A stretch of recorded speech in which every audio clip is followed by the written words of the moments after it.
第2章，一個小男孩和一個小女孩。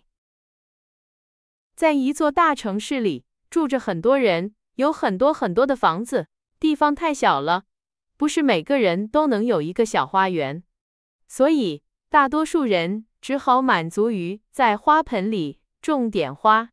不過，有2個窮人家的孩子，他們有一個比花盆稍微大一點的花園。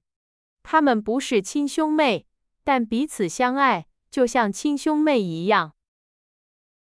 他們的父母分別住在相鄰2棟房子的閣樓裡，2棟房子的屋頂挨在一起，中間有一道排水槽。每棟房子都有一扇小小的窗戶對着屋頂，只要跨過排水槽，就能從一扇窗戶走到另一扇窗戶。2家父母在窗外各放了一個大木箱，裡面種着家常吃的蔬菜，每個箱子裡還長着一棵小小的玫瑰樹，開的花非常漂亮。後來，父母們想到一個主意，把木箱橫跨在排水槽上，從一扇窗戶一直延伸到另一扇窗戶，看上去就像2道花牆。豌豆藤從木箱邊垂下來，玫瑰樹長出長長的枝條，向着對方彎曲，形成了一道綠色的花拱門。木箱很高，孩子們知道不能爬上去，但父母常常允許他們互相串門。他們就坐在玫瑰花下的小凳子上，一起安靜快樂地玩耍。到了冬天，這種樂趣就中斷了。窗戶常常凍得嚴嚴實實，孩子們就把銅幣在爐子上燒熱，然後貼在結冰的玻璃上，熔出一個圓圓的小孔，像個小小的瞭望口。每個窗口後面都會出現一隻溫柔可愛的眼睛，那是小男孩和小女孩的眼睛。男孩叫凱，女孩叫格爾達。夏天的時候，他們可以輕鬆地一步跨到對方家裡去。可到了冬天，就得先下很多級樓梯，再上很多級樓梯，而且外面街上還下着鵝毛大雪。那是白色的蜜蜂在飛舞。年紀很大的老奶奶說：“他們也有蜂後嗎？”小男孩問，因為他知道真的蜜蜂是有蜂後的。當然有，老奶奶回答說，它飛在蜂群最密集的地方，個頭是最大的。它從不落在地上，總是飛回到烏雲裡去。有時在冬天的夜裡，它會飛過城市的街道，朝窗戶裡面張望，窗戶就會奇妙地結冰，像是開滿了冰做的花。是的，我們看到過，2個孩子異口同聲地喊道。這下他們相信這是真的了。那冰雪女王會到這兒來嗎？小女孩問。讓她來試試。小男孩說，我把它放到熱爐子上去，它就化掉了。但是老奶奶只是摸了摸他的頭髮，給他講了些別的故事。那天晚上，小凱在自己家裡只穿着單薄的衣服，他爬上窗邊的椅子，透過那個小孔朝外望去。外面正飄着幾片雪花，其中最大的一片落在了窗外一個花箱的邊上。那片雪花慢慢變大，最後變成了一位女士的模樣。她披着一層最潔白細膩的紗，仿佛是用億萬片星狀的雪花織成的。她美麗而優雅，但全身是冰，是那種耀眼閃亮的冰。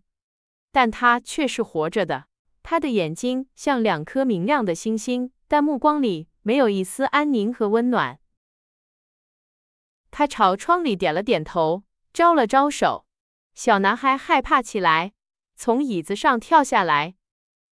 就在這時，好像有一隻大鳥從窗外飛過，那感覺非常真實。第2天，天氣晴朗，但仍然寒冷，接着冰雪開始融化，然後春天就來了。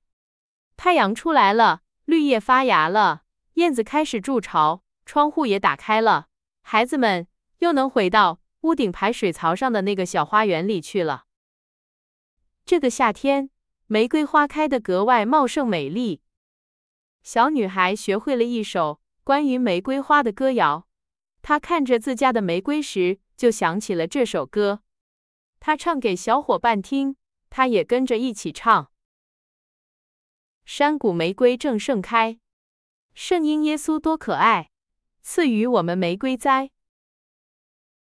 兩個小孩手拉着手，親吻着玫瑰花，望着燦爛的陽光，對着陽光說話，好像聖嬰耶穌就在那裡一樣。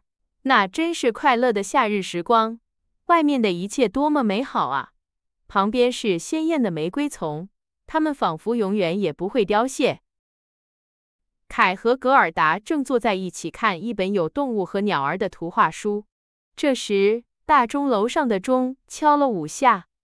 凱突然叫起來：“哎呦，我的心被什麼東西刺了一下，好像有東西跑到我眼睛裡去了。”小女孩用胳膊摟住他的脖子，她使勁眨着眼睛，但眼睛裡什麼也看不見。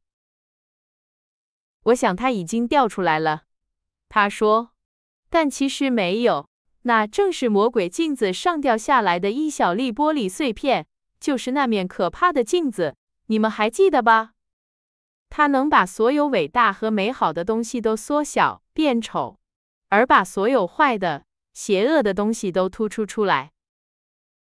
可憐的凱，現在，一小塊這樣的碎片鑽進了他的心裡，他的心很快就會變成一塊冰疙瘩。他已經感覺不到疼痛了，但那碎片還在裡面。你哭什麼？他問。你看你哭的樣子多難看。我根本就沒事。呸！他忽然喊道，這朵玫瑰生蟲了，瞧這朵也歪歪扭扭的。這些玫瑰真難看，根本什麼都不是。你還指望這破箱子裡能長出什麼好東西？說着，他狠狠地踢了一下木箱，把2朵玫瑰花都給扯掉了。凱，你幹什麼？小女孩叫道。她看到他嚇壞了的樣子，又扯下了第3朵花，然後跑回自己的窗口，把好心腸的格爾達丟在了那裡。後來，當格爾達拿着圖畫書去找他時，凱說那是給小娃娃看的。每當老奶奶講故事時，他總是插嘴反駁，或者說些刻薄話。只要有機會，他就偷偷站到老奶奶身後，戴上他的眼鏡，模仿她說話的樣子。他模仿得惟妙惟肖，逗得大家直笑。很快，他又學會了模仿街上行人的走路姿勢和說話腔調，專學那些古怪和難看的地方。人們都說，這孩子頭腦真厲害。但這都是因為那粒鑽進他眼睛，又落到他心裡的玻璃碎片造成的。這也解釋了為什麼他甚至會取笑那個那麼愛他的善良的小格爾達。他現在的遊戲和以前完全不同了，變得非常一本正經。冬天，在一個下雪的日子，他拿來一個大放大鏡，把他藍色上衣的衣角伸到窗外，讓雪花落在上面。格爾達透過放大鏡看看，他說，每一片雪花在放大鏡下都顯得大多了，像一朵華麗的花，或者一顆有10個角的星星，看起來真奇妙。你看這手藝多精巧。凱說，這可比真的花有趣多了，它們沒有任何瑕疵，完全是規則完美的，只要它們不融化就好了。又過了不久，凱戴上手套，背上他的小雪橇，湊到格爾達耳邊說，他們准許我去廣場上跟別的孩子玩了。說完就走了。在廣場上，那些最大膽的孩子常常把自己的小雪橇拴在農民的馬車後面，跟着跑很長一段路，覺得非常有趣。就在他們玩得正高興的時候，一架大雪橇滑了過來。雪橇漆成白色，裡面坐着一個人，裹着白色的皮毛大衣，戴着白色的皮帽。這架大雪橇在廣場上繞了2圈。凱眼疾手快，把自己的小雪橇拴在了他後面，跟着他一起滑行。大雪橇的速度越來越快，接着就拐進了旁邊的一條街。趕雪橇的人回過頭，友好地朝凱點了點頭，好像他們早就認識一樣。每次凱想解開繩子時，那個人就朝他點點頭示意，凱只好繼續跟着。他們就這樣滑出了城門，雪花開始紛紛揚揚地落下來，很快就下得非常大，以至於小男孩伸出手都看不見自己的手了，但他還是繼續往前衝。他趕緊去解那根繩子，想從大雪橇上脫開，可是沒用。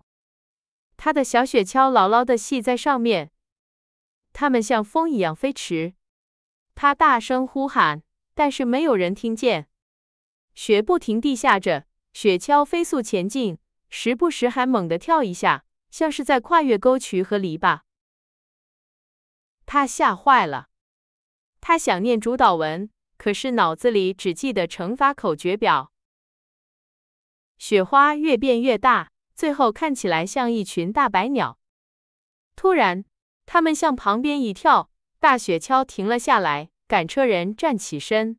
原來那皮衣和皮帽整個兒是雪做的。現在站在凱面前的是一位高挑苗條、白得耀眼的女士，她就是冰雪女王。我們跑得可真不慢，她說，不過你一定凍壞了吧？來，鑽進我的熊皮大衣裡來。他把她拉上雪橇，坐在自己身邊，用皮大衣裹住她。他感覺自己像是陷進了一個雪堆裡。你還覺得冷嗎？他問着，在他額頭上親了一下。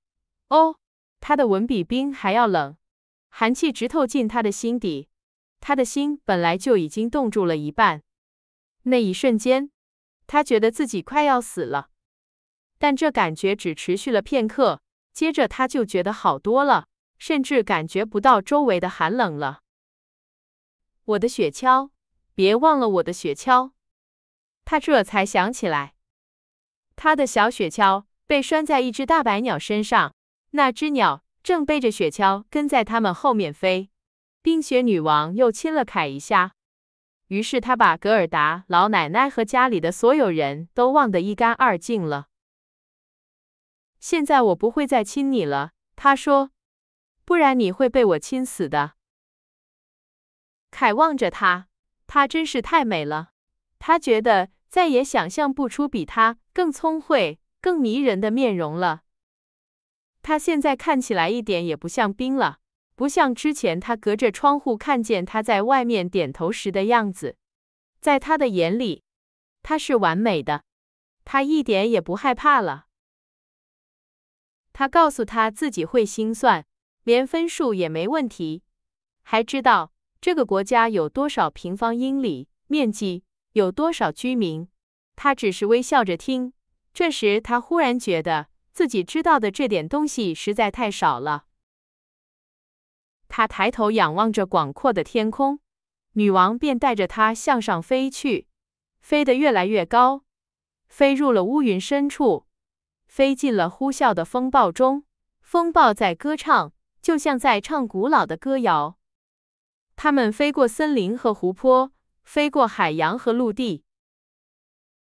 下面，刺骨的寒風在呼嘯，餓狼在嚎叫，白雪閃着寒光。